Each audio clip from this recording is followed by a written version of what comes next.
Hello, this is Hector Vladimir.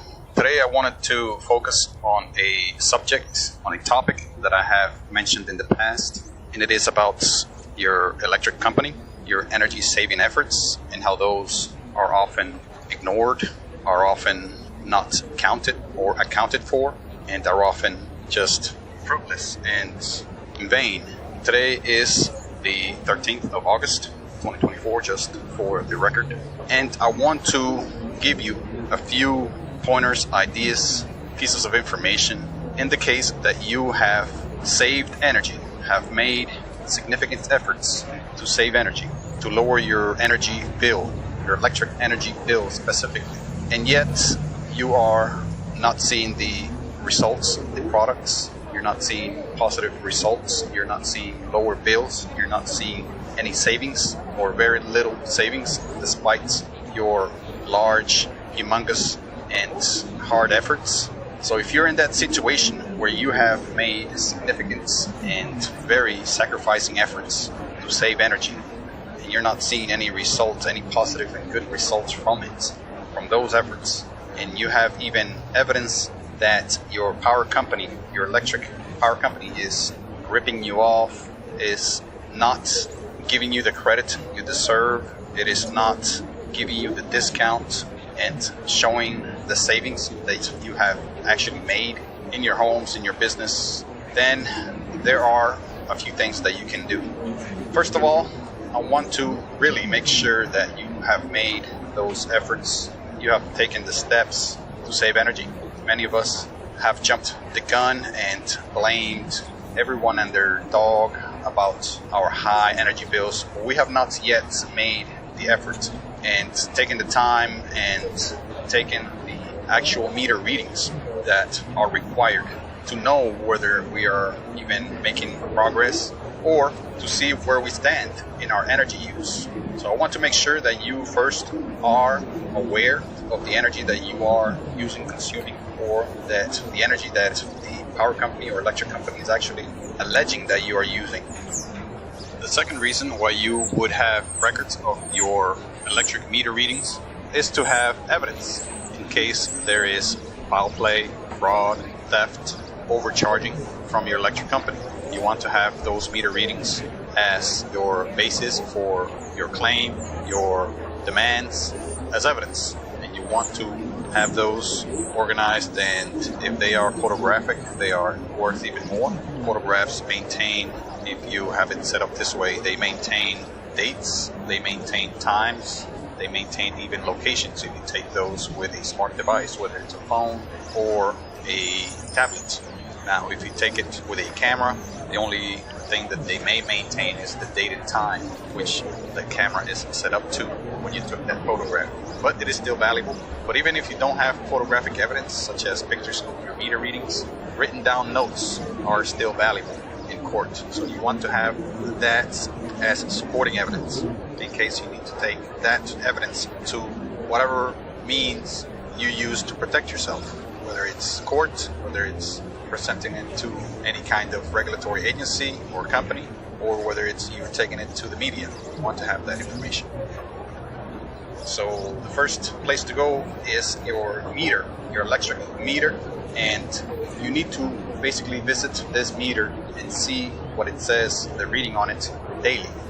That is the first thing that you want to do. And this needs to happen whether you are making energy saving efforts or not. You need to know yourself what you're using, what your energy use habits are, what your energy use trends are on a daily basis, weekly basis, monthly basis, yearly basis.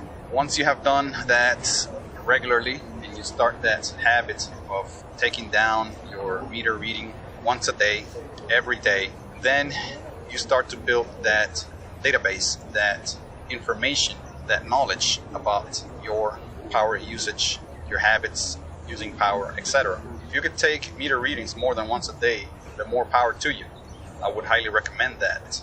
If you could take your meter twice, even 3 times a day on a regular schedule, meaning at the same time each day, that's even more accurate information that you will have. And this information will help you in many different ways. 2 main or major ways that this information will help you is to, 1, determine a trend or a habit of energy use again for you. You will know and have a much better idea when you're using more power, less power, what time of day, what day of the week, what day of the month, etc., or what week during the month you use more power or not. You can get quite intricate, detailed with it, or you could be just writing down the numbers and not doing much else with it. But just writing down the numbers will give you much better view and idea of where you stand with your energy use. However, you can get more intricate. Of course, you can start crunching the numbers, start doing graphs, start doing charts and stuff like that, as I have, and get a lot more information from it, like trends, daily trends, hourly trends, etc. But that's where you need to start if you have been trying to save energy and you still don't see any or not much, not enough progress, not enough benefits, not enough savings, monetary savings when it comes to your electric bill. You need to consider also there are many other factors other than your specific power usage trend. There are rate differences throughout the year. Each month probably has different rates because of the season, the time of day. Also, it is a factor in many occasions. So you need to know, first of all, your power company's rates they charge, what season you are in, and what rates are applicable to that season, whether it's summer, winter, or any other season. What time of day the rates are higher, what period during the day the rates are higher, the rates are lower. So knowing all this, of course, is going to help you have a strategy, have a plan to when to use energy. If you can help that, and you can in most cases, adjust your energy use depending on the time of day, your season, etc. For example, during the hotter parts of the summer days, here in this state of Georgia, the rates are the highest. So you want to avoid using energy, if at all possible, during that time, during that period. I have learned that the rates during the hours of 2 p.m. and 7 p.m. during the summer months, starting in mid-May all the way through mid-September, are the highest. I believe I've seen on their website it could go up to 29 cents per kilowatt hour. 29 cents per kilowatt hour. That is including, of course, their daily charge of about 44 cents per day. They work that in, but the rates fluctuate between 8 cents all the way to over 14 cents depending on time of day. So you have to know the rates and how they change due to the time, due to the day, due to the season, etc. Once you have all of that information, and once you have been taking your meter readings and you know where you stand, and you have taken your meter readings for a month on end, another piece of information that you need to have for your arsenal to defend yourself against any abuse, any fraud, any overcharge that you want to prove and claim that you've been overcharged. You need to have when the period or cycle or power usage begins and ends. So you need to have what day of the month it starts. For example, in my case, it starts on the 15th of the month for some reason, and it ends on the 15th of the month of the next month. Roughly a 30-day period, give or take a day from month to month. But you need to have the start, at the very least, the start reading for your meter for when the cycle starts, and the end reading for your meter when the cycle ends. I recommend you take that daily in case you miss a day or two. It's not too bad. You don't have too bad of a reading. You can always fill those days in with, a educated estimate of what you may have used depending on your trend for the month. So start with that, with those pieces of information. Once you have those going and you are steadily and continuously getting those, then you have a lot of evidence in case the power company comes up with any kind of information or meter reading that departs, that differs a lot from the one you have. Yes, there's going to be small fluctuations, differences, of course. You're not going to get the exact same reading as your power company does. A lot of times the readings are taken by either people. Most cases, I believe nowadays, the meter readings are taken electronically, automatically, remotely from the power company. They have these smart readers where the power company gets the live snapshot view of it, and you don't even have to call them and find out what their reading is at any certain point, you can go to their websites, sign in under your account, and like that you can compare your readings against theirs, your trends against theirs. They break them down per day, per hour, and in many cases you can go there and see what your power usage is pretty much by the day, by the hour, by the month, by the week. I mean, they got all kinds of charts and readings there that you can switch around and look and see. You can even see how much you're spending per hour by dollar amount, per week, per month, etc. You can see in many cases what your expected bill is going to be for that month, because they kind of have a trend analysis where they, depending on your usage trend, they can more or less guess how much your bill is going to be into the future. So take advantage of all that. The next thing you need to do is to ensure that you are, in fact, trying to save energy. There are many ways to do this. I've gone into some detail to do this about that in the past. I'm not going to beat on that dead horse with it, but I need to reiterate that your household, your home, has what I call power hogs. Power hogs. These are your appliances, big, usually appliances that consume the most electricity.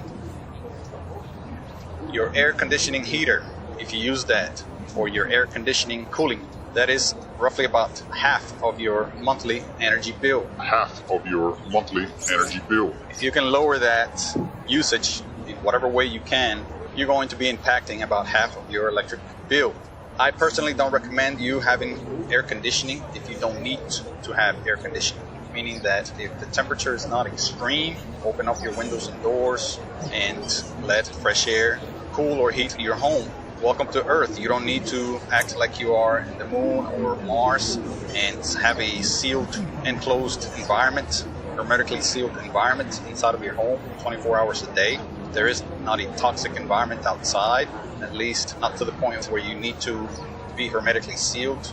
People, I believe nowadays, are extremely used to having their air conditioning either for cooling or heating on all the time in their homes. They run out to the door and go turn their air conditioning on in their vehicles, whether it's cold or hot. They leave their air conditioning running when they go places. They even run to their car just to turn the air conditioning on before they get in. Sometimes 10-15 minutes before they get in the car, so it's nice and cozy 10 minutes after when they get in. So this malignant and abhorrent behavior needs to stop. You need to be able to acclimatize to the weather a bit better, a bit more, and save on that energy bill. If you have to have your air conditioning on for health reasons, because you just can't stand the temperature, the humidity, or the cold, you cannot rest or sleep, get a good rest or sleep without it, then turn down the dial. You don't have to have it so hot during the cooler months or so cold during the hotter months. You could turn down the dial to where it is just at your comfort level and not any more than that. So if it's extremely cold outside, you can have your home cool inside. If it's extremely hot outside, you can have your home at 72 degrees Fahrenheit. You don't have to have it at 60 degrees Fahrenheit. For what? You can have it at 72, even more than that. Even 74 degrees is quite comfortable when it's 90 degrees outside. So make sure that you don't also have your air conditioning either cooling or heating on when you're not home. Shut it off. Shut it off. There's no need to heat up or cool whatever furniture you have in your home. There's no need to keep your rug or appliances cool at home. That's TV or stereo equipment will be just fine if it gets to be 80 or 85 inside of your home when you're not there. Your cat is not going to complain as much if it's 80 degrees in your home when you're not there. Shut it off. At the very least, this is the bare minimum that I recommend you do, is to put the temperature a lot closer than it is to the outside when you're not home. For example, if you have your air conditioning set up at 68 degrees for some reason, when it's 90 degrees outside, as you exit the home, go ahead and put it to 80 degrees. You don't need to keep it at 68 when you're not home. That way that air conditioning doesn't come on as often, burning up power and burning up your wallet as well. If it's 10 degrees outside, it's Fahrenheit, extremely cold, and you have that air conditioning heat at, let's say, 60 degrees Fahrenheit inside, go ahead and turn it down to 50 or maybe 45 degrees inside. There's no need to keep that heat going to keep that house at 65, 68 degrees Fahrenheit. That's just too much for an empty home.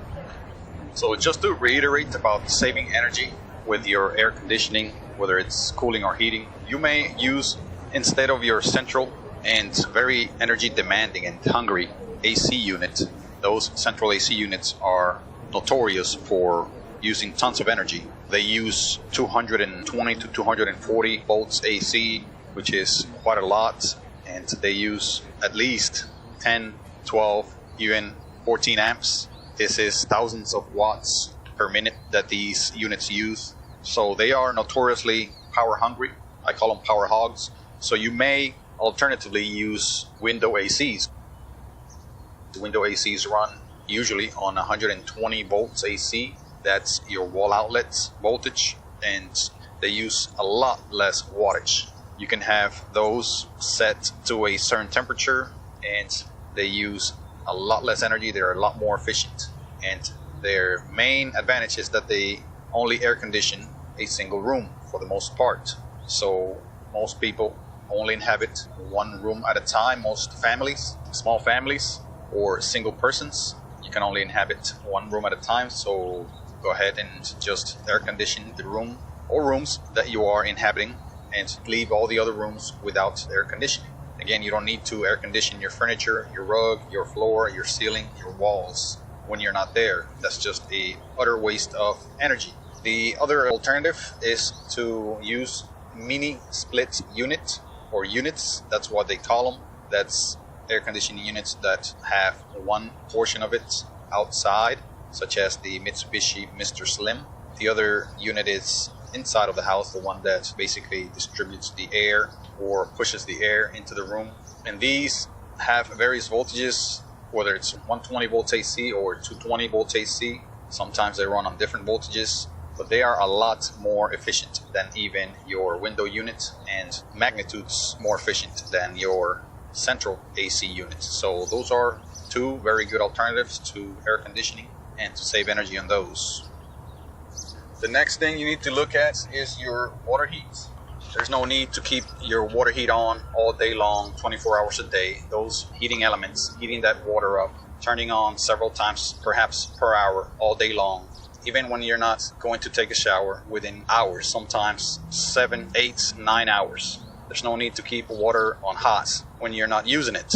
That water heating tank does not need to be hot for no reason. So go ahead and shut that switch off. Shut that switch off. Shut that breaker off as you exit the home. And you may turn it back on as you enter the home. A water heater is not going to be hurt. It's not going to strain like they want you to believe. That heating element is going to turn off and on, no problem, without any strain, whether you leave it on or not. It is just an electric switch that you're turning off and on as you switch. You can put it either on a switch or disconnect. It has to be rated for the amount of power, of course, and it's professionally installed. Or you can just turn off the breaker. Trust me, you're not going to hurt that breaker. Within thousands and thousands of cycling that breaker, it's not going to be hurt. So after you've determined that you have taken serious steps to save energy and you're not seeing any results, you're not seeing your power bill lower, and you have also had records on your power usage, and you have detected fraud, you have detected theft in part of the power company, your electric company stealing funds from you, or overcharging you. If you have evidence for this, the first step is to notify your power company, electric company, let them know what the problem is, let them know what you have found. Take charge of the conversation when you call them. Don't let them dictate to you what's going on. You are calling them to let them know what's going on because you have evidence for this. Don't call to ask them why your electric bill is too high. You already know this. You should know this. At this point, you have evidence for what's going on, which is either fraud, theft, both, and you're just relaying the information to them, and you are requesting them to act upon it, investigate and compensate you for it, give you a refund, give you credits, etc. So take charge of the conversation, of the narrative, and keep that control. So you should, when you call, tell them what evidence you have. Tell them you have records, photographic, notes, both. Tell them what you want and require. If they respond in a negative way or don't respond as they should with an apology and a commitment to fix the situation, then you can, at that point, begin with your consequences. The consequences that will take place if they don't act accordingly, according to your demands, to your requests. And these are a few. First of all, being that you're going to review them, presenting your evidence in your reviews in the many popular review sites, such as Google, Yelp, MSN, Yahoo, and other review sites. Make sure that you follow up on your threat, that you will review them. Also, in consumer reports, I think there is a way to review the business there, consumerreports.com. And next thing that you will tell them is that you will report them to two types of organizations, agencies, and companies. The first type is your state's level organization, agency, or company. And the second type is federal organization, agency, or company. You tell them that you will report them presenting your evidence. The third thing that you will tell them that you will do is to go public. You will contact news outlets, whether it's local, even national, whether it's radio, television, or print outlets, and you tell them that you will present your evidence and that you will report them as committing fraud, theft, or both. So, to take it at your local reporting level, of course, I'm skipping over your threat to review them because that's pretty self-explanatory. You go to Google, you go to MSN, you go to Yelp.com, you go to Yahoo, or any other website that allows you to put a review, and that review is widely consumed, widely available for other people to see. That's where you go. And one more time, you present your evidence there. You even post photos. Of course, don't post any sensitive information in those. And you present your information there in detail so that others can be warned of what has happened to you, and perhaps this will prevent them from falling prey to these types of abuse, and will also expose these power companies for what they've done to you. So the first company that you should contact, of course, there are a few. The first one is Consumer Affairs. This is I believe, a non-profit organization. The second company that you should contact is your Office of Public Utility Council, and this is state specific, so look for that organization of Office of Public Utility Council for your state, for your specific state. You can look them up online, make sure you type your state. The third entity that you should contact and report, of course, you should contact these companies, organizations, and agencies by phone, by email, or through whatever online form that they may have for you to fill out. And of course, present your information with detailed evidence, documentation, photographs, etc. Even videos if you have them. The third entity that you should contact and report your problem with is the Public Service Commission for your state. Make sure when you Google this entity, make sure you type your state's name behind the name. The fourth company that you should contact is your state's reliability entity, and look them up online. Of course, different states may have different names for these entities, but it should be called something to the effect of the State Reliability Entity. This is the fifth. You should contact and report to the Public Utility Commission of your state. The sixth entity you should contact is the state's Attorney General's office. The seventh company or agency that you should contact is the North American Electrical Reliability Corporation. The eighth company that you should contact, or the eighth agency, is the Utility Regulatory Commission. The ninth company and the final one that you should contact is the serious one, is the Federal Energy Regulatory Commission. Again, the Federal Energy Regulatory Commission. And of course, these agencies and companies and organizations are either at the state level or the federal level. The last few were at the federal level. And as what I've heard, these will get you a response very soon from the power company.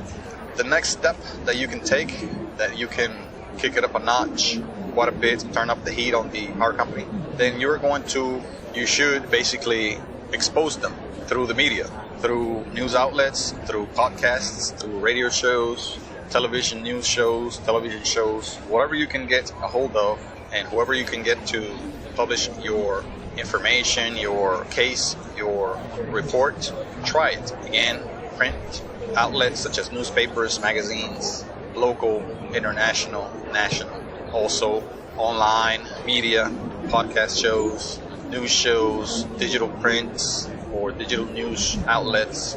Try many outlets, specifically local and state outlets, and perhaps national outlets. If your story is big enough, you may want to try international outlets. Also, social media, such as video, websites, social networks. You can put out your story there with detailed evidence presented, of course.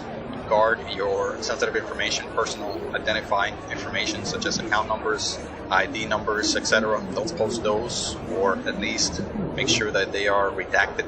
So those are a few things that you can do, and they are very powerful things to expose any kind of abuse, any kind of fraud, any kind of theft on part of the electric company that you have experienced. Thank you very much.